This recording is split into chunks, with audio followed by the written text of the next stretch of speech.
Hi guys, कैसे हैं आप सब लोग। एग्ज़ाम्स आप लोगों के बिल्कुल भाई अब आने वाले हैं और इस समय आपकी प्रोडक्टिविटी जो है वो बहुत ज़्यादा होनी चाहिए। आप मैक्सिमम टाइम आपका जो है वो क्वालिटी स्टडीज़ पे जाना चाहिए। अब इसके लिए क्या करना है वो मैं आपको बताने वाला हूँ इस वीडियो में। वीडियो को लाइक कर दीजिएगा। लाइक टारगेट रखते हैं 500 लाइक्स का। मुझे मेरा विश्वास है कि आप लोग जो है लाइक टारगेट अचीव करा देंगे। राइट। मुझे ऐसा लगता है कि अगर आप लोग किसी तरीके से अपने मॉर्निंग रूटीन को अच्छा कर लें तो आपकी प्रोडक्टिविटी जो है वो बढ़ सकती है। आप जो है वो अच्छे नंबर स्कोर कर सकते हैं। आप अपने एग्जाम्स को बिल्कुल आसानी से क्लियर कर सकते हैं। राइट। अब अपने इस मॉर्निंग रूटीन को आपने क्या करना है, क्या सुधारना है, मैं आपसे वही जो है वो चर्चा करना चाहता हूँ। राइट। देखिए, मुझे फ़र्क नहीं पड़ता कि भाई आप लोग जो है वो रात को पढ़ने वाले बच्चे हो या फिर आप लोग जो है वो सुबह जल्दी उठ के पढ़ने वाले बच्चे हो।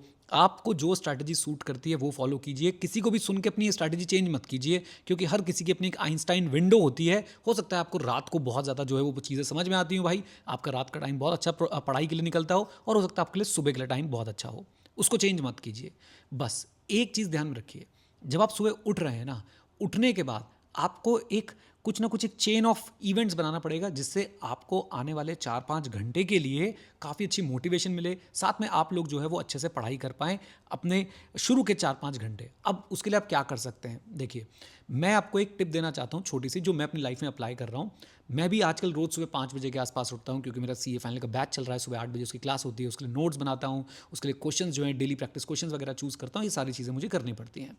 तो मैं सुबह 5 बजे उठ के अपने घर से ऑफिस आता हूँ। मेरा घर ऑफिस बहुत आसपास ही है। ऑफिस आने के बाद मैं ऐसा नहीं करता कि डायरेक्टली भाई बुक्स उठाई और पढ़ना शुरू कर दिया, नहीं।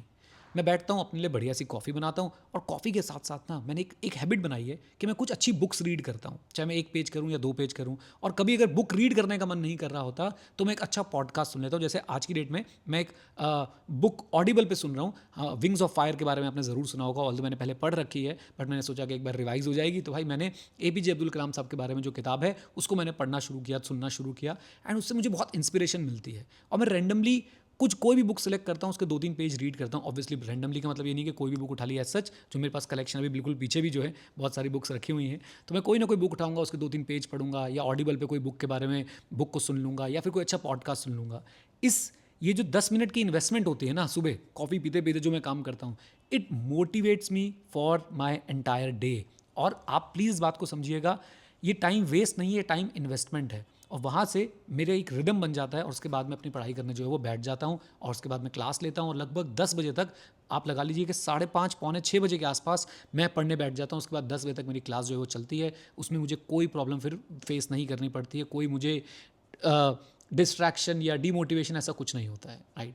एंड उसके बाद 10 बजे के बाद मैं थोड़ा सा रेस्ट लेता हूँ, एंड दोबारा मैं पढ़ाई अपनी शुरू कर देता हूँ, दोबारा अपना काम मैं शुरू कर देता हूँ। बट अभी के लिए यहाँ पे जो मुद्दा है वो ये कि आपको भी अपनी कोई एक्टिविटीज़ जो हैं वो चूज़ करनी पड़ेगी, और आपको अपने लिए ये मोटिवेशनल ट्रिगर्स ढूंढने पड़ेंगे, इंस्पिरेशनल ट्रिगर्स ढूंढने पड़ेंगे। जैसे मेरे लिए बुक, पॉडकास्ट या फिर ऑडिबल है, आपके लिए कुछ और हो सकता है। आप उसको यूज़ कीजिए, अपनी मॉर्निंग्स को प्रोडक्टिव बनाइए, इंस्पायर रहिए पूरे दिन के लिए। ये अब आने वाले 1-2 महीने तक, आपको 2 महीने के आसपास तक आपको जो है इस रूटीन को बना के रखना है। राइट। हो सकता है बीच में 1-2 बार आप लोगों को परेशानी हो, it's okay, it's totally okay. एक आधी बार आप ब्रेक भी ले सकते हैं, वॉलंटरी ब्रेक भी ले सकते हैं, लेकिन कहीं ना कहीं अपने लिए वो ट्रिगर्स ढूंढिए, जिन ट्रिगर्स से आप लोग जो है अपना पूरा दिन, खासकर अपनी मॉर्निंग जो है वो बहुत अच्छे से निकाल सकते हैं। और एक टिप हमेशा याद रखिए, आप किसी भी कोर्स के स्टूडेंट हैं, कुछ भी कर रहे हैं, सुबह उठ के अगर आप अपना समय, सुबह के जो खासकर जो शुरू के 3-4-5 घंटे हैं, वो अगर आप अपने लाइफ के सबसे महत्वपूर्ण गोल्स को नहीं दे रहे हैं तो आप बहुत बड़ी गलती कर रहे हैं। जैसे इस समय आपकी लाइफ का सबसे महत्वपूर्ण गोल, और लॉन्ग टर्म में भी सबसे महत्वपूर्ण गोल आपका करियर है, अपने करियर को, अपनी पढ़ाई को वो समय दीजिए, और उस समय देने के लिए वो एक्टिविटीज़ बनाइए, वो चेन ऑफ एक्टिविटीज़ बनाइए जो आपको उस डायरेक्शन में ले जाए। राइट। उम्मीद करता हूँ इससे आपको कुछ हेल्प मिलेगी। उम्मीद करता हूँ कि आप लोग जो है अपनी प्रोडक्टिविटी बढ़ाएंगे और अपने एग्जाम में अच्छे नंबर लेके आएंगे। Right.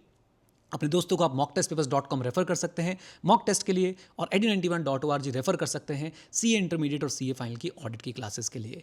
Right. With this note, thank you very much, stay connected, stay है, जय हिंद। और हाँ मित्रों, सीखते रहें, क्योंकि सीखना शुरू तो जीतना शुरू। Bye bye and take care, god bless you all.